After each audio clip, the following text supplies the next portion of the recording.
தமிழகம் முழுவதும் மாவட்ட அலுவலகங்களில் மாமேதை டாக்டர் அம்பேத்கருடைய நினைவு நாள் இன்று ஒவ்வொரு பகுதியிலும் நடைபெற்றுக் கொண்டிருக்கிறது. இந்த நினைவு நாளில் அவருடைய புகழை போற்றுகின்ற வகையில்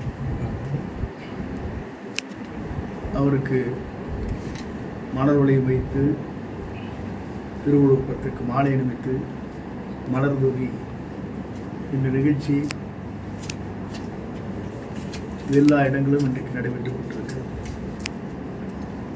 இது தலைமைக் கழகத்துடைய ஆணைப்படி நடைபெறுகிற நிகழ்ச்சி என்பதை நான் முதலில் தெரிவித்துக் கொள்கிறேன். குறிப்பாக ஆணவம் என்பது உண்மையை மறைக்கும். கற்பனை உலகில் வாழ்ந்து கொண்டிருக்கக்கூடாது.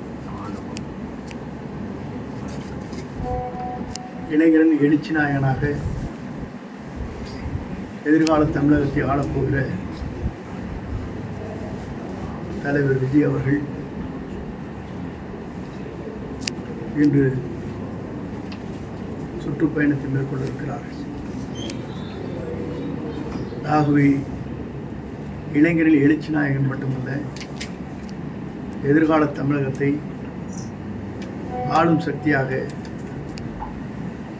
தமிழக மக்களால் உருவாக இருக்கிறது என்பதை மகிழ்ச்சியோடு தெரிவித்துக் கொள்கிறேன். நன்றி.